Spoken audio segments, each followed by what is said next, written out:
Hello दोस्तों, स्वागत है आपका हमारे यूट्यूब चैनल मरीन वर्ल्ड में। दोस्तों, आज की इस वीडियो में मैं आप लोगों को बताऊंगा top 15 highest paying jobs in India के बारे में। दोस्तों, इसका मतलब है कि भारत में वो कौन कौन से क्षेत्र हैं जहां पर कि सबसे ज़्यादा जॉब करने वाले लोगों को सबसे ज़्यादा सैलरी मिलती है, मैं इसके बारे में बताऊँगा। दोस्तों, वीडियो में आगे बढ़ने से पहले अगर मैं आपसे रिक्वेस्ट करना चाहता हूँ कि अगर आपने अभी तक मेरे चैनल को सब्सक्राइब नहीं किया है तो इसे ज़रूर सब्सक्राइब कर लीजिएगा और अगर वीडियो अच्छा लगे तो इसे शेयर ज़रूर कीजिएगा।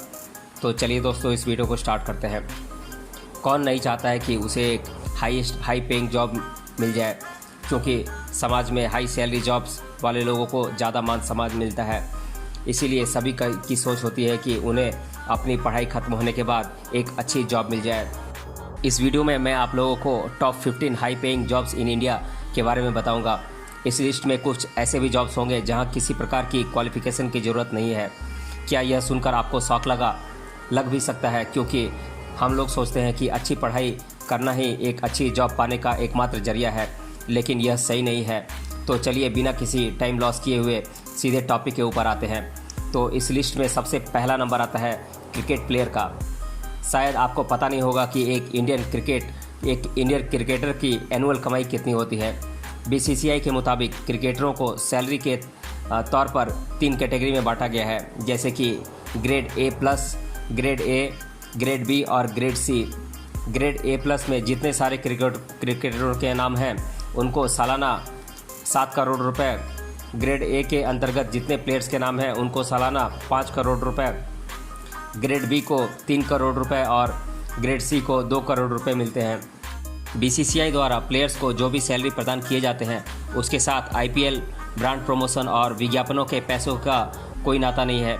आईपीएल, ब्रांड प्रमोशन और विज्ञापन के पैसे प्लेयर्स के लिए एक्स्ट्रा कमाई है, और आपको तो पता होगा कि एक विज्ञापन प्रचार के लिए वो लोग लाखों करोड़ों रुपए चार्ज करते हैं। अब हम इसके लिए क्वालिफ़िकेशन जान लेते हैं। तो क्रिकेट प्लेयर बनने के लिए किसी प्रकार की योग्यता की आवश्यकता नहीं है, बस सिर्फ आपको खेल में अच्छा होना चाहिए। और इस लिस्ट में दूसरा नंबर आता है मेडिकल प्रोफेशनल का, यानी कि चिकित्सा पेशेवर का। चिकित्सा पेशेवर में डॉक्टर्स की कमाई सबसे ज़्यादा है। हमारा देश विश्व में दूसरी सबसे बड़ी आबादी वाला देश है, लेकिन यहाँ लोगों के हिसाब से डॉक्टर बहुत ही कम संख्या में हैं। इसीलिए डॉक्टर्स की डिमांड बढ़ती ही जा रही है। चिकित्सा के क्षेत्र में जितने तरह के डॉक्टर हैं, जैसे कि MBBS, dentist, BHMS, Ayurveda doctors, physiotherapist इत्यादि, उनमें से MBBS की डिमांड सबसे ज़्यादा है और वह कमाते भी सबसे ज़्यादा हैं। लेकिन सिर्फ MBBS करने वाले डॉक्टर्स के मुकाबले एक PG करने वाले डॉक्टर की कमाई बहुत ज़्यादा होती है, क्योंकि वो लोग सिर्फ एक विषय में विशेषज्ञ होते हैं, इसलिए लोग उनको ज़्यादा प्रेफर करते हैं। उदाहरण के तौर पर अगर आप ज़्यादा कमाना चाहते हैं तो आपको MBBS के बाद PG कोर्स करना होगा, जैसे कि neurology, cardiology, gynaecology, orthopaedic, dermatology, rheumatology इत्यादि। MBBS की तरह ही BHMS को भी PG कोर्स करने के बाद अच्छी सैलरी मिल जाती है। यहाँ पर BHMS का फुल फॉर्म है bachelor of homeopathic medicine and surgery. BHMS के बाद MD homeopathic materia medica, MD homeopathic practice of medicine, MD homeopathy psychiatry, MD homeopathy paediatrics आदि कोर्स में PG किया जा सकता है। दूसरे कोर्स की तरह ही डेंटल में भी doctors of dental surgery, dentistry, oral surgery, orthodontics, prosthodontics आदि में PG कोर्स किया जा सकता है। डॉक्टर की पढ़ाई पूरा होने के बाद वे किसी सरकारी या प्राइवेट हॉस्पिटल में काम करके कमाई करते हैं। इसके अलावा वे चाहे तो खुद का अपना क्लिनिक खोलकर अपने इनकम में इजाफा कर सकते हैं। एक डॉक्टर की सैलरी उनके एबिलिटी के ऊपर निर्भर करता है। कुछ डॉक्टर्स लाखों रुपए महीना कमाते हैं और कुछ 30,000 से 50,000 रुपये कमाने में समर्थ होते हैं। अब हम डॉक्टर्स बनने के लिए क्या योग्यता है इसे जान लेते हैं।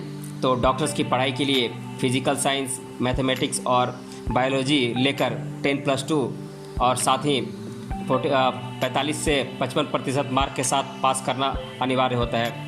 इसके बाद NEET एग्ज़ाम क्रैक करना पड़ेगा। इस लिस्ट में तीसरा नंबर आता है कॉमर्शियल पायलट का। कॉमर्शियल पायलट की जॉब इंडिया में एक हाई पेइंग जॉब्स है। इसमें महीने की 1.5 लाख से 2 लाख रुपए सैलरी मिलती है। कॉमर्शियल पायलट जिसे कि CPL भी कहते हैं, बनने के लिए इंडिया में एंट्रेंस एग्ज़ाम क्लियर करना पड़ता है और इसके साथ ही कैंडिडेट को मेडिकल टेस्ट भी देना पड़ता है। मेडिकल टेस्ट में कैंडिडेट को फिजिकली और मेंटली स्वस्थ होना होगा, तभी फ्लाइंग स्कूल में एडमिशन के लिए एलिजिबल होंगे, नहीं तो नहीं। अब हम कॉमर्शियल पायलट बनने के लिए योग्यता क्या होती है इसे जान लेते हैं। कॉमर्शियल पायलट बनने के लिए फिजिक्स और मैथमेटिक्स में 50% नंबर के साथ 10+2 उत्तीर्ण होना होगा। जो लोग साइंस स्ट्रीम्स के स्टूडेंट नहीं हैं वह NIOS से ये सारे विषय में के कोर्स कर सकते हैं। इसके अलावा किसी गवर्नमेंट या प्राइवेट स्कूल से भी ये कोर्स कर सकते हैं। इस लिस्ट में चौथे नंबर पर आता है मर्चेंट नेवी। एडवेंचर पसंद करने वालों को मर्चेंट नेवी के जॉब से ज़्यादा अच्छा शायद कोई जॉब नहीं हो सकता। मर्चेंट नेवी का जॉब एडवेंचर के साथ साथ एक हाई सैलरी वाला जॉब है।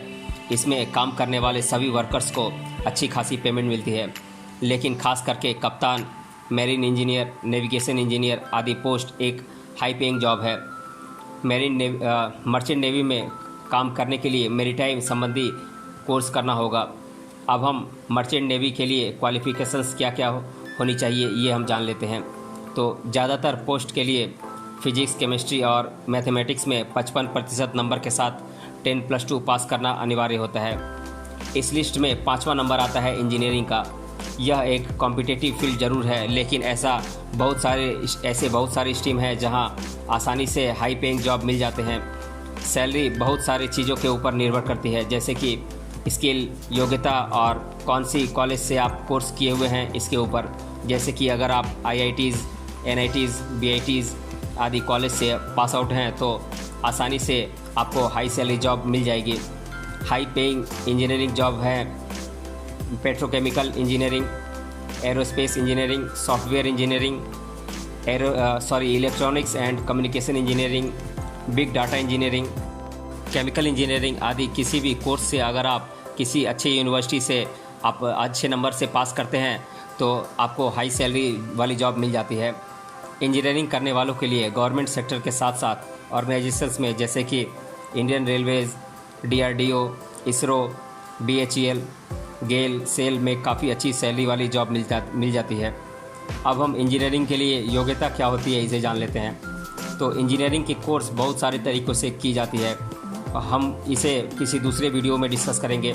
लेकिन JEE के माध्यम से इंजीनियरिंग करने के लिए फिजिकल साइंस, मैथमेटिक्स, केमिस्ट्री में 45 से 55% मार्क लेकर 10+2 पास करना होगा। इस लिस्ट में छठे नंबर पर आता है मैनेजमेंट प्रोफेशनल्स का। बिजनेस और मैनेजमेंट में मैनेजमेंट रिलेटेड जितने भी कोर्स हैं जैसे कि BBA, MBA, BMS आदि कोर्स की डिमांड बहुत ज़्यादा है, इसीलिए इनमें एक हाई सैलरी वाली जॉब मिलना किसी मुसीबत की बात नहीं है। लेकिन सैलरी कैंडिडेट के स्किल, कोर्स और कोर्स करने वाले कॉलेज के ऊपर निर्भर करता है। बिजनेस और मैनेजमेंट रिलेटेड जो भी कोर्स अवेलेबल हैं उनमें से MBA कोर्स सबसे वैल्यूएबल माना जाता है। अब हम मैनेजमेंट प्रोफेशनल बनने के लिए क्वालिफ़िकेशंस क्या क्या रिक्वायर्ड है इसे जान लेते हैं। तो BBA आदि कोर्स करने के लिए 10+2 एग्ज़ाम 50% मार्क्स के साथ उत्तीर्ण करना होगा। इसमें पढ़ने के लिए साइंस, आर्ट्स, कॉमर्स के स्टूडेंट एलिजिबल हैं। इस लिस्ट में 7वें नंबर पर आता है साइंटिस्ट का पद। साइंटिस्ट ही है जो कि प्रयोग के माध्यम से देश को आगे बढ़ाने में सबसे ज़्यादा मदद करता है। लेकिन दुख का विषय यह है कि हमारे देश में ज़्यादा क्वालिफाइड साइंटिस्ट नहीं रहते, क्योंकि विदेशों में उन्हें ज़्यादा सैलरी मिलती है। यह प्रॉब्लम सरकार को सीरियस तरीके से लेना होगा और गवर्नमेंट कोशिश भी कर रही है। फिर भी साइंटिस्ट की जॉब एक सम्मानित पद के साथ साथ एक हाई पेइंग जॉब है इंडिया में। इंडिया तथा पूरे विश्व में साइंटिस्ट की डिमांड काफ़ी अच्छी है। Fishery, agriculture, defence, microbiology, genetics आदि के अलावा भी गवर्नमेंट सेक्टर में भी इस प्रोफेशन का कद्र हमेशा से रहा है। अब हम साइंटिस्ट बनने के लिए क्वालिफ़िकेशंस क्या क्या रिक्वायर्ड है इसे जान लेते हैं। तो साइंटिस्ट बनने के लिए BSc, MSc की आवश्यकता करना आवश्यक होता है। उसके बाद PhD वगैरह भी करना पड़ता है। और high paying jobs in India के लिस्ट में मॉडलिंग और एक्टिंग का नंबर 8वां आता है। बिना शैक्षणिक योग्यता के एक और हाई पेइंग जॉब है जो कि मॉडलिंग और एक्टिंग है। जब कोई नया मॉडलिंग की दुनिया में प्रवेश करता है तब सैलरी थोड़ी कम मिलती है, फिर भी एक एपिसोड के लिए 5,000 रुपये से लेकर 10,000 रुपये तक मिलता है। लेकिन धीरे धीरे यह 10,000 रुपये कब लाखों में बदल जाता है पता नहीं चलता। और इंडिया में एक्टिंग के बारे में क्या बताएं, किसी को भी बॉलीवुड और टॉलीवुड के बारे में पता नहीं हो ऐसा हो नहीं सकता। बॉलीवुड और टॉलीवुड में एक्टर और एक्ट्रेस एक फिल्म के लिए लाखों करोड़ों रुपए चार्ज करते हैं। अब हम एक्टर बनने के लिए क्वालिफिकेशंस क्या होती है इसे जान लेते हैं। आपको क्या लगता है मॉडलिंग और एक्टिंग जो लोग करते हैं वो लोग वेल एजुकेटेड हैं? कुछ लोग वेल एजुकेटेड होते हैं और कुछ नहीं। इस प्रोफेशन में किसी प्रकार के एजुकेशन की आवश्यकता नहीं है। इस लिस्ट में 9वें नंबर पर आता है लॉ प्रोफेशनल। हाई स्किल और नॉलेज वाले कानूनी पेशेवर लोगों को आसानी से हाई सैलरी मिल जाती है। LLB कोर्स कंप्लीट होने के बाद खुद का फर्म शुरुआत करके या फिर किसी के अधीन रहकर प्रैक्टिस शुरुआत कर सकते हैं। कानूनी पेशेवर में ज़्यादा कमाई स्किल, व्यक्तित्व स्किल, प्रेजेंस ऑफ माइंड, अनुसंधान का कला इत्यादि के ऊपर निर्भर करता है। अब हम लॉ प्रोफेशनल बनने के लिए योग्यता क्या होती है इसे जान लेते हैं। तो LLB के लिए कोई भी स्ट्रीम का स्टूडेंट अप्लाई कर सकता है, जैसे कि साइंस, आर्ट्स, कॉमर्स इत्यादि। इस कोर्स के लिए ग्रेजुएशन में मिनिमम 40% नंबर लाना जरूरी है। अलग अलग इंस्टीट्यूट के लिए यह अलग अलग मापदंड हो सकते हैं। इस लिस्ट में 10वां नंबर आता है हाई पेइंग गवर्नमेंट जॉब्स का। प्राइवेट सेक्टर के साथ गवर्नमेंट सेक्टर में भी ऐसे बहुत सारे हाई पेइंग जॉब्स हैं, जैसे कि IAS, IRS, IFS, IPS आदि हाई रैंक जॉब्स हैं। इन सारे पोस्ट के लिए सिविल सर्विसेज एग्ज़ाम देना पड़ता है। इसके अलावा भी Indian railway, DRDO, ISRO, defence sector में आपको हाई सैलरी जॉब मिल जाती है। और PSU यानी कि पब्लिक सेक्टर अंडरटेकिंग्स में भी, जैसे कि BHEL, सेल, गेल, ONGC, BPCL, CCL, HAL, HPCL आदि के द्वारा हाई सैलरी वाली जॉब मिलती है। अब हम इसके लिए क्वालिफ़िकेशंस क्या होती है इसे जान लेते हैं। तो पोस्ट के हिसाब से अलग अलग योग्यता की मांग की जाती है। इस लिस्ट में 11वें नंबर पर आता है कॉलेज लेक्चरर का पोस्ट। स्कूल टीचर की तरह कॉलेज लेक्चरर भी राष्ट्र के निर्माण में बड़ा योगदान करते हैं, लेकिन स्कूल टीचर की तुलना में एक कॉलेज प्रोफेसर को काफ़ी ज़्यादा सैलरी मिलती है। इंडिया में प्राइवेट और गवर्नमेंट दोनों सेक्टर में इस प्रोफेशन की डिमांड काफ़ी तेज़ी से बढ़ रही है और दोनों ही सेक्टर्स में अनुभव के साथ सैलरी भी बढ़ती है। गवर्नमेंट कॉलेज में लेक्चरर बनने के लिए पब्लिक सर्विस कमीशन का एग्ज़ाम देना पड़ता है। अब हम कॉलेज लेक्चरर बनने के लिए योग्यता क्या होती है इसे जान लेते हैं। तो किसी भी स्पेसिफिक सब्जेक्ट में लेक्चरर बनने के लिए उस विषय में ग्रेजुएशन करना होगा। इसके बाद मास्टर डिग्री करना ज़रूरी है। गवर्नमेंट कॉलेज में लेक्चरर बनने के लिए स्टेट वाइज या central wise PSC exam qualify करना होगा। इस लिस्ट में 12वें नंबर पर आता है बिजनेस कंसल्टेंट का पोस्ट। आज के समय में बिजनेस कंसल्टेंट के जॉब एक हाई डिमांडिंग जॉब के साथ एक हाई सैलरी वाला जॉब भी है। बिजनेस कंसल्टेंट खासतौर पर दूसरे लोगों के बिजनेस को ग्रो करने में मदद करते हैं। ये लोग अधिकांश तौर पर अपने क्लाइंट को उनके बिजनेस के marketing, finance, management, security, accountancy, technology आदि के बारे में सलाह देते हैं और इसके बदले में वो लोग काफ़ी लाखों रुपए चार्ज करते हैं। अब हम बिजनेस कंसल्टेंट बनने के लिए योग्यता क्या होती है इसे जान लेते हैं। बिजनेस कंसल्टेंट बनने के लिए कोई डिग्री की आवश्यकता नहीं है। High paying jobs in India के लिस्ट में 13वें नंबर पर है चार्टेड अकाउंटेंट का पोस्ट। हाई पेइंग जॉब्स की लिस्ट में चार्टेड अकाउंटेंट का जॉब भी एक है। आमतौर पर इस प्रोफेशन में छोटे बड़े बिजनेस के फिनांस और अकाउंटेंसी को संभालना होता है। इस फील्ड में भी सैलरी स्किल और एक्सपीरियंस के ऊपर निर्भर करती है। अब हम चार्टेड अकाउंटेंट बनने के लिए क्वालिफ़िकेशंस क्या क्या रिक्वायर्ड होती है इसे जान लेते हैं। चार्टेड अकाउंटेंट खासतौर पर कॉमर्स स्टूडेंट के लिए है, लेकिन साइंस और आर्ट्स के स्टूडेंट भी इस कोर्स को कर सकते हैं। हाई पेइंग जॉब्स की लिस्ट में 14वें नंबर पर है स्पिरिचुअल लीडर।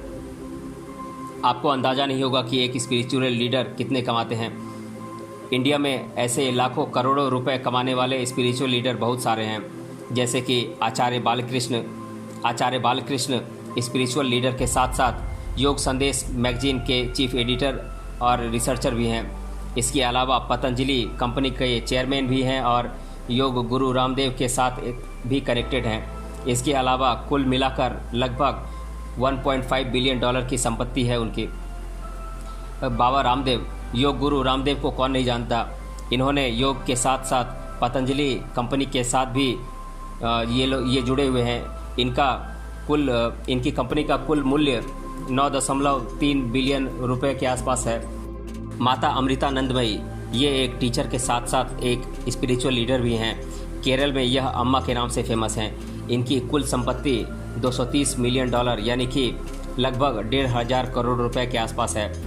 इन सभी लोगों के अलावा बहुत सारे स्पिरिचुअल लीडर भी हैं जिनकी संपत्ति करोड़ों में है। इसलिए यह एक हाई पेइंग जॉब जरूर है। स्पिरिचुअल लीडर बनने के लिए योग्यता क्या होती है, इसे जान लेते हैं। तो मैं बता दूं कि इसके लिए योग्यता की आवश्यकता नहीं है। हाई पेइंग जॉब्स की लिस्ट में 15वें नंबर पर आता है journalism and mass communication professional का। अगर आप समाज में कुछ अच्छा काम करना चाहते हैं और देश के लिए कुछ कंट्रीब्यूट करना चाहते हैं तो आपके लिए यह काम बेस्ट हो सकता है। काम के साथ साथ इस फील्ड में अच्छी खासी सैलरी भी मिल जाती है। अच्छी कम्युनिकेशन स्किल के साथ डिटेक्टिव माइंड होना बहुत ज़रूरी है। हाई स्किल वाले जर्नलिस्ट के डिमांड हमेशा से ही रहती है। अब हम जर्नलिस्ट बनने के लिए क्वालिफ़िकेशंस क्या क्या रिक्वायर्ड है, इसे जान लेते हैं।